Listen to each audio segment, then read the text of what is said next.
اللہ اکبر. تو قوم کی بچیاں، آخر مجھے سمجھ میں نہیں آتا باپ اپنی بیٹی کو موبائل لا کر دیتا کیوں ہے، بھائی اپنی بہن کو موبائل لا کر دیتا کیوں ہے، بیٹیوں کو انٹرنیٹ پر بیٹھنے کی اجازت دی کیوں جاتی ہے؟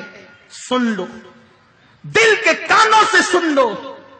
میرے رسول کی حدیث ہے جس کو امام احمد رضا نے بیان فرمایا کہ اپنی بیٹیوں کو سورہ یوسف کی تفسیر مت پڑھنے دو. بہت قابل غور بات عرض کر رہا ہوں، اس پہ جتنا سوچ سکتے ہو سوچ لو. قوم کی بچیاں جتنا سوچ سکتی ہے سوچ لے. قرآن کی تفسیر ہے.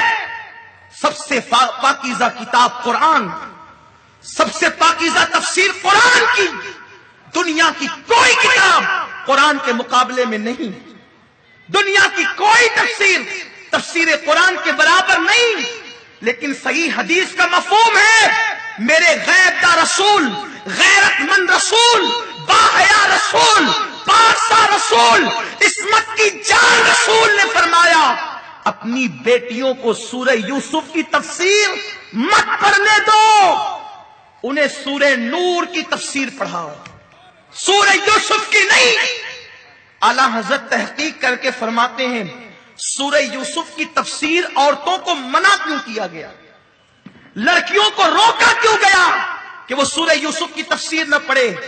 انٹرنیٹ پر بیٹیوں کو بٹھانے والوں، موبائل بیٹیوں کے ہاتھ میں تھمانے والوں، کچھ تو غیرت کا خیال کرو، کچھ تو آبرو کا خیال کرو. بیٹی کون سی بزنس مین ہے جو آپ نے اس کو موبائل تھمایا ہے؟ اسے کون سا غیر ملکوں میں کاروبار کرنا ہے جو انٹرنیٹ پہ بٹھایا ہے؟ آخر کیا ضرورت آ گئی؟ اللہ کے رسول سید الرسول نے کہا میرے رسول کو اگر میں عقل مند کہوں تو توہین سمجھتا ہوں. عقل کو جہاں آ کر عقل آتی ہے وہ میرے رسول کی چوکھٹ ہے. میرا نبی صرف عقل مند نہیں، عقل کو عقل کی خیرات دینے والے ہیں. جہاں آ کر عقل مند ہوئی ہے وہ میرے نبی کی ذات. عقل جہاں سجدہ کرتی ہے وہ میرے نبی کی ذات ہے. آبرو کو جہاں آ کر آبرو ملتی ہے وہ میرے نبی کی ذات ہے.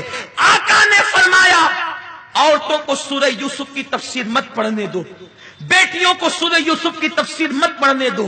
اعلیٰ حضرت فرماتے وجہ یہ ہے کہ اس سورہ یوسف کے اندر ایک عورت کے عشق کی داستان تفسیر میں آ گئی ہے. ایک عورت ہے جس کی محبت کی داستان تفسیر میں آئی ہے. آیت کی بات نہیں کروں، تفسیر کی بات کروں. اور پھر اس میں عورتوں کے مکر کا ذکر ہے. مصر کی عورتوں کی، وہ جو عورتیں تھیں جنہوں نے ہاتھ کاٹ لیے، ان کے مکر کا، ان کے فریب کا ذکر ہے.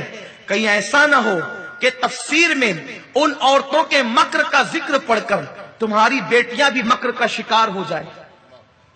اگر قرآن کی تفسیر میں عورت کا مکر ہو تو میرے رسول بیٹیوں کو اس کی تفسیر پڑھنے سے منع کر دیں.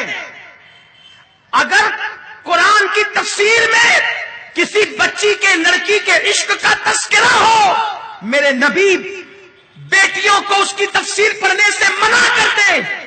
انٹرنیٹ پر کسی زلیخا کی محبت کی داستان نہیں ہے. زلیخا تو بڑی پارسا تھی.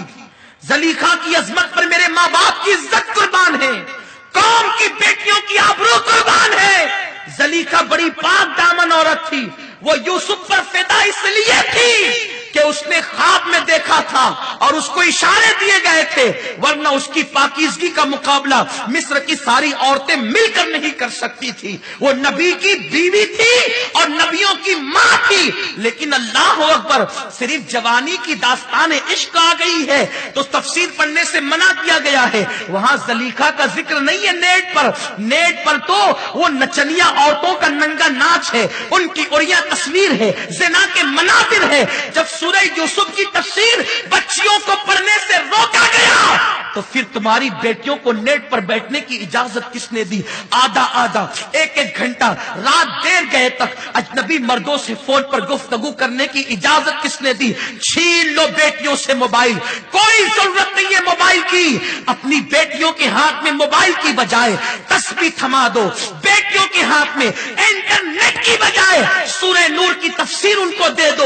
بیٹیوں کو معاذ اللہ پھدکنے اور پارکوں میں گھومنے کی اجازت دینے کی بجائے ان کو مصلی پر بٹھا دو. خدا کی قسم بیٹی کردار فاطمہ کا آئینہ دار بنے گی تو اس سے پیدا ہونے والا بچہ ڈاکو لٹیرا زانی نہیں بنے گا، بلکہ امام حسین کا کردار لے کر وہ پیدا ہوگا. آج ضرورت ہے کہ بیٹیوں کو پھر 1400 سال پیچھے لوٹنے کی. لوٹو پیچھے، 14 صدیاں پیچھے لوٹو، لوٹو پیچھے، صحابہ کے دور میں لوٹو، تابعین کے دور میں لوٹو، تبع تابعین کے دور میں لوٹو.